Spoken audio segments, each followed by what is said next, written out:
Time ಸರಿಯಿಲ್ಲ ಅಂತ ಸ್ವಂತ ಮನೆ ಬಿಟ್ಟು ಬಾಡಿಗೆ ಮನೆಗೆ ಹೋಗುತ್ತೀರಾ? ಅಂದರೆ ಟೈಮ್ ಸರಿಯಿಲ್ಲದ ನೀವು ಹೇಗೆ ಒಂದು ಸ್ವಂತ ಮನೆ ಕಟ್ಟಲು ಸಾಧ್ಯವಾಯಿತು ಅಂತ ಯೋಚನೆ ಮಾಡಿ ನೋಡಿ.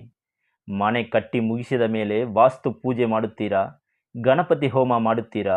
ಹಾಗಿರುವಾಗ ಹೇಗೆ ನಮ್ಮ ಮನೆ ನಮಗೆ ಕಷ್ಟ ಕೊಡುತ್ತೆ? ಹಾಗಾದರೆ ಈ ಪೂಜೆ ಪುರಸ್ಕಾರಗಳು ಯಾಕೆ ಮಾಡುತ್ತೀವಿ? ಮನೆ ಕಟ್ಟೋದು ಅನ್ನೋದು ಸಾಮಾನ್ಯ ವಿಷಯವಲ್ಲ.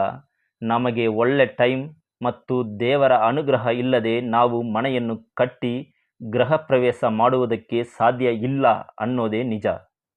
ಹಾಗೆ ನಾವು ಮನೆ ಕಟ್ಟಿ ಮುಗಿಸಿ ಸ್ವಂತ ಮನೆಯಲ್ಲಿ ಇದ್ದೀವಿ ಅಂದರೆ ಆ ಮನೆಗೂ ನಿಮಗೂ ಇರುವ ಬಂಧ ದೇವರಿಂದ ನಡೆದಿದ್ದು ಅನ್ನೋದನ್ನು ಅರಿತುಕೊಂಡು ಸುಳ್ಳು ನಂಬಿಕೆಗಳನ್ನು ನಂಬದೆ ಸ್ವಂತ ಮನೆಯಲ್ಲಿ ದೇವರ ಅನುಗ್ರಹ ನಮಗೆ ಇದೆ ಅಂತ ಭರವಸೆ ಇಟ್ಟು ಸ್ವಂತ ಮನೆಯಲ್ಲಿ ನೆಮ್ಮದಿಯಿಂದ ಬಾಳಿ.